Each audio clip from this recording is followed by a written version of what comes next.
Hey everyone, for this daily maintenance, we're gonna need 10 minutes, and then grab yourself a peanut or a small roller. Basically, we're gonna work on your extensor of your elbow. We're gonna go from kind of mid triceps to elbow, and then hit some of these extensors. So we're thinking of the sort of some of the soft tissues right around the elbow joint that help us to extend, but these things greatly impact our ability to rotate as well. So if you're having elbow problems or wrist problems, or just wanna press more, do better push-ups or swim, this one's easy. So 10 minutes on the clock, we'll go 5 minutes aside, and feel free to change up with what you've got.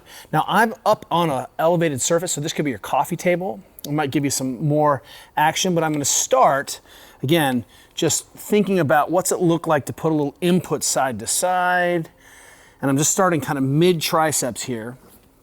We've got about 2.5 minutes or so to work down. And if you want to go a little bit higher, you can, but that starts to talk into a little bit more of the shoulder motion. But what I'm going to try to do here is appreciate that, oh, I can really load this thing up. And when I get to end range is when it really starts to become special. So you'll see that you'll want to spend mid-range, and see how I'm just circling around without ever extending my elbow.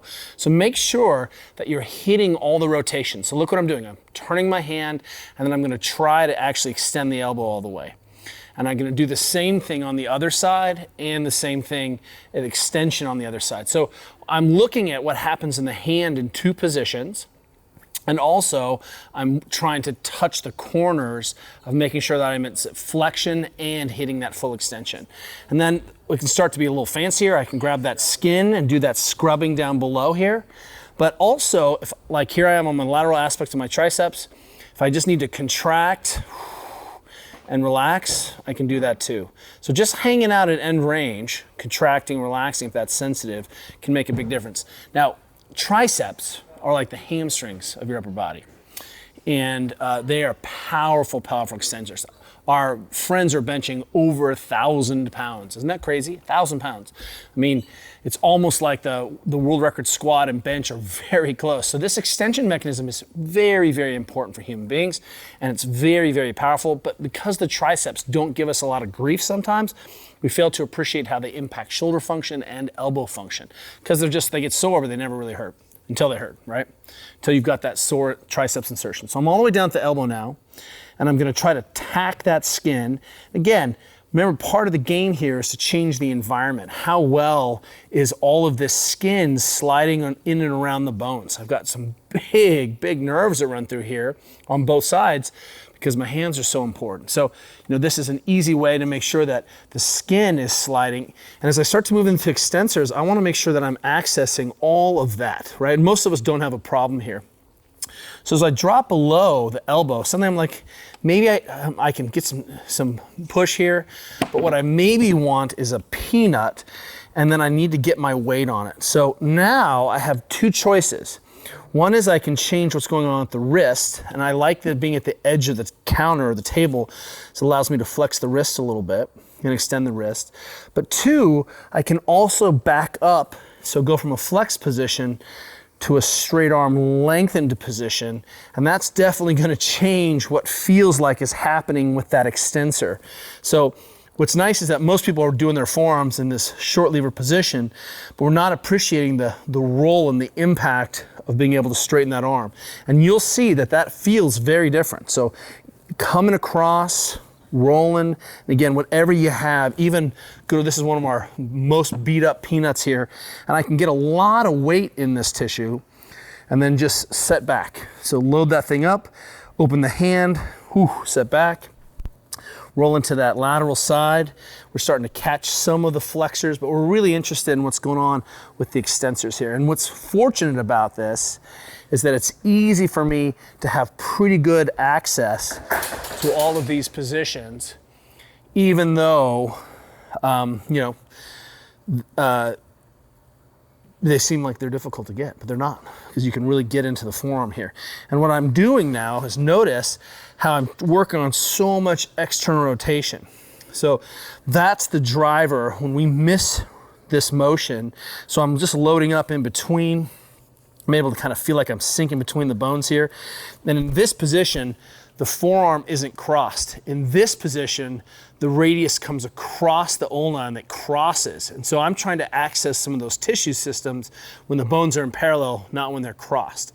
So what's nice about this position, again, I can load up and then move back, but I'm just adding a ton of rotation, trying to go thumb down to be able to get into those tissues. As we come up on our time gap here, just give me one more second because this is just feeling amazing. So if we go over, you're just gonna have to suck it up with me. Oh, this grip, oh, that spot. And I don't have to sit anywhere, I just can floss, work on breathing. This is my wonky wrist. And so my forearm on this side is always not cooperating very well because the wrist has so much trauma to the actual joint. So my forearm is, I don't know, what's the word? Qu'est-ce que c'est? Gross. You know? All right, take this watch off. Let's do the other side. And again, feel free to toy with different tools. I like a little bit smaller roller here, and I feel completely empowered to change what I'm doing, change the tool anytime I want. So don't you even fret about that. But again, remember, we were looking at full rotation here, especially this external rotation. I can come in and shear sideways through that. Add that thumb down, pressing. This is simple, and we're not going to overdo it, so we're not going to be sore. But what you might find here is, man, my triceps are stiff, especially when I hit this end range, and that ends up being kind of a blind spot here. So kind of ugly, kind of gross, and surprising because my triceps weren't even sore, but I just did a bunch of push-ups last night. And here they are. So one of the things what we think we're doing here is changing fluid dynamics, restoring sliding surfaces.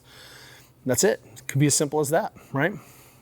Even just upregulating some of the features of my brain knowing what's going on.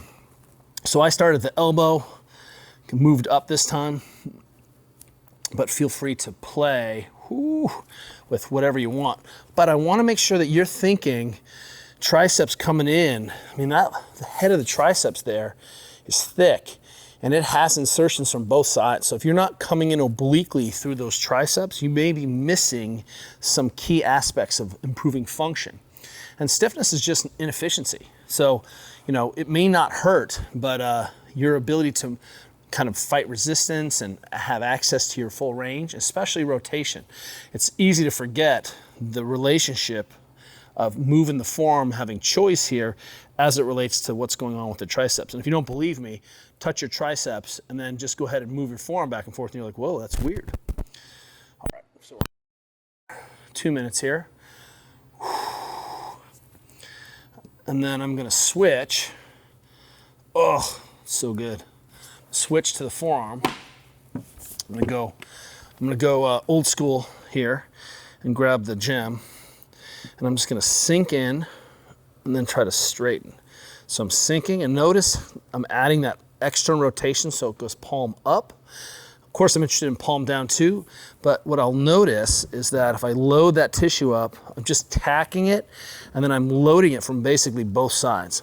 So straightening in that elbow, adding that wrist function in there, right? What happens on both sides of that, but making those extensors actually extend the wrist, but they're extending the elbow simultaneously. So load that up. You can come right on in